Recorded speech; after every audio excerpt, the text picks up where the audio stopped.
Starfleet officers, especially captains, have a reputation in the galaxy for making split-second decisions under extremely stressful conditions. But they're not perfect. Every now and then they make the wrong call, usually because they didn't stop for a moment to think it through enough. However, sometimes the correct choice seems so obvious that we're left wondering how anyone could screw it up. Occasionally, Starfleet will do things so unjustifiable and just downright weird that there's really no excuse. This list will be looking at some of the strangest decisions that Starfleet officers have ever made and discussing what they could have done differently. From overly complicated plans to actions with unforeseen consequences to personal choices that just don't make sense, there's no shortage of questionable actions taken by Starfleet's finest. So with that in mind then, I'm Ellie with Trek Culture here with the 10 weirdest decisions in Star Trek history. Number 10. Janeway not promoting Harry Kim.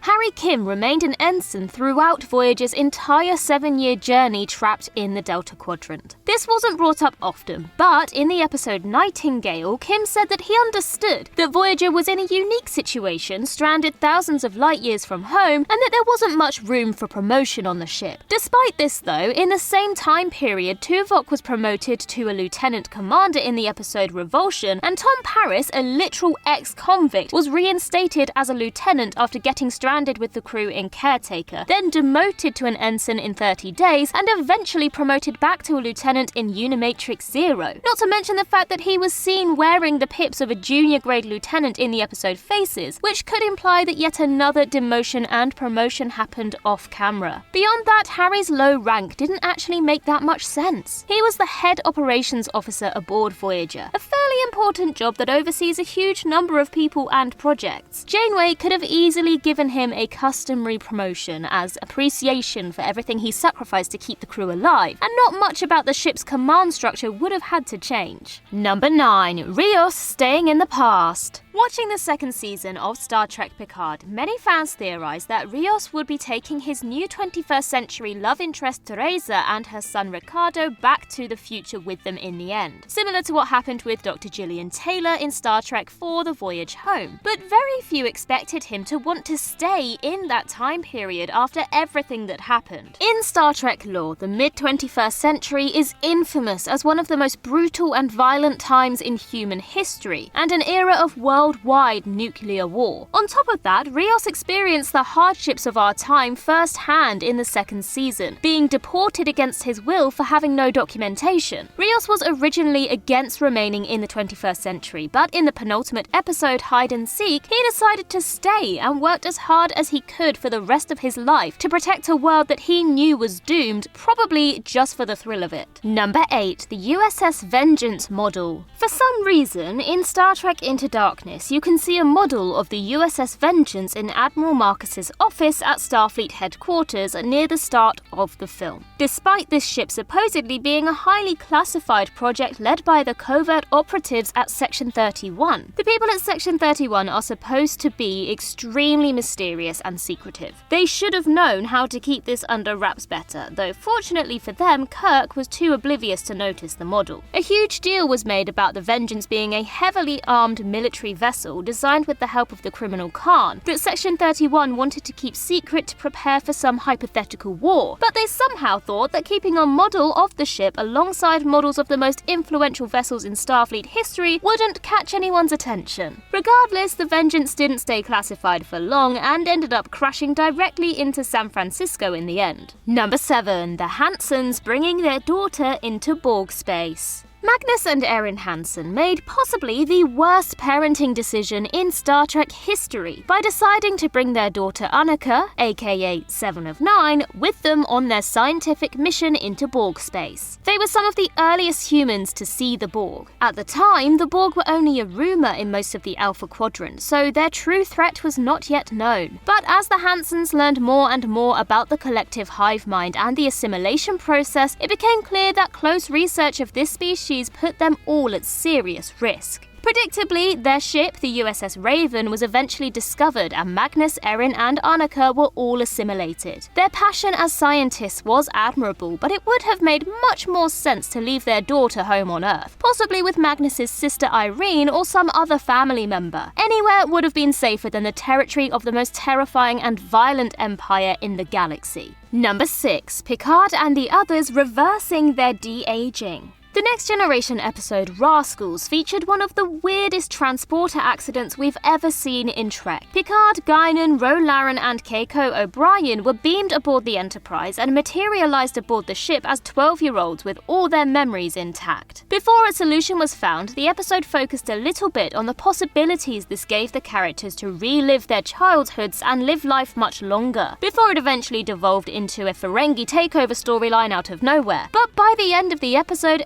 everyone who was de-aged decided to completely reverse the effect. They wouldn't have even had to remain as 12-year-olds. Dr. Crusher said that they would continue to age normally if nothing was done. Now that this method is known, there's really no reason why anyone in the Federation should need to age past their prime. Every time they would reach old age or their bodies started to strain, they could just recreate the transporter accident from this episode and go back to being young and healthy. Number 5. The Federation continuing to enslave artificial intelligences. The Federation has been shown countless times that artificial intelligences are capable of achieving sentience, yet they continue to use them as unpaid labor throughout all their space. In the Voyager episode Author, we saw that Mark I emergency medical holograms like Voyager's Doctor continue to be used as dilithium miners even after the Voyager crew gave strong evidence that they could become self-aware if left online for long periods of time. Additionally, though it was denied, the A500 synths that were forced by the Zhat Vash to attack Mars in Star Trek Picard could have been capable of sentience eventually, as well as the exocomps from the Next Generation episode The Quality of Life. Data's legal battle from The Measure of a Man should have set some sort of legal precedent of the treatment of synthetic lifeforms and how exactly they differ from simple robots. It does seem likely, though, that we'll get to see this explored further in the 3rd season of Picard, given the increase of sentient androids even more advanced than Data.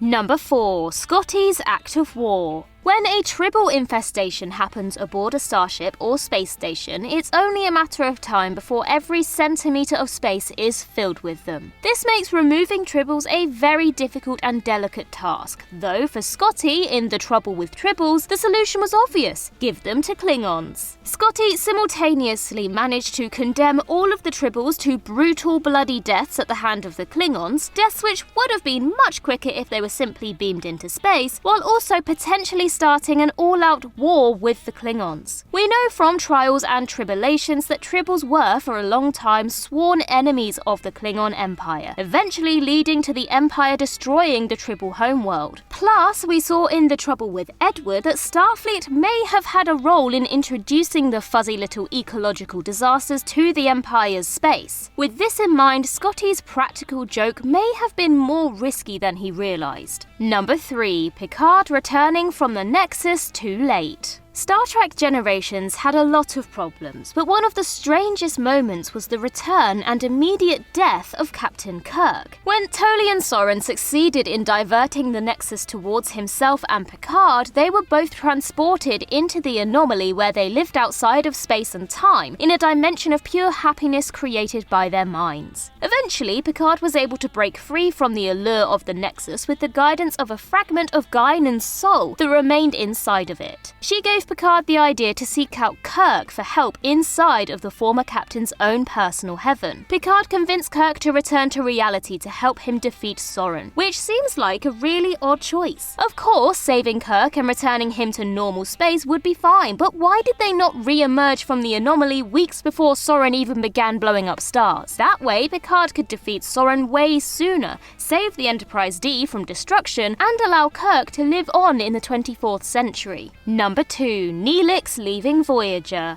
After NEELIX lost his family during the war between the Talaxians and the Hakonians, he spent a long time hopping from job to job, struggling to find a new purpose in life before eventually being found by Voyager in the pilot episode Caretaker and taken aboard to serve as their Delta Quadrant expert and chef. NEELIX stayed aboard the ship for nearly their entire journey through the quadrant, but eventually left in the episode Homestead when, against all odds, a Talaxian colony was found thousands of light years from their home world. NEELIX fell in love with a Talaxian woman from the colony named Dexa, and almost immediately decided to stay with her and her son Brax. NEELIX deciding to leave the ship after all that they had been through together was slightly disheartening. Over the years, he formed really strong relationships with a lot of the members of Voyager's crew, specifically Tuvok and Samantha and Naomi Wildman, and it seemed really out of character for him to just leave them all behind just to live with some Talaxians who he barely knew. Number 1. The Borg sending a single cube to Earth twice. The Borg are feared across the entire galaxy for their ruthless efficiency at assimilating and destroying entire planets, and even entire empires, with ease. For example, Arturus, the alien from the Voyager episode Hope and Fear, said that the collective sent hundreds of cubes to assimilate his species. This makes it seem really weird that the Borg would only send 1 or 2 vessels at a time to one of their most resistant targets. This may have made sense when humanity was still new to the collective, as 1 cube is enough to deal with most species in the galaxy, but after their narrow defeat at Wolf 359, the only thing they changed for their second attack, the Battle of Sector 001, was adding a time travel backup plan. We also know from the Voyager finale Endgame that the Borg could have sent as many ships as they wanted to Earth very quickly through their transwarp network. The poor planning of their attacks has even led some to theorize that the Borg are farming humanity for new technology. Every time the Borg invade and devastate the fleet, the Federation invents tons of new technologies and weapons as a reaction, which can then be assimilated by the collective.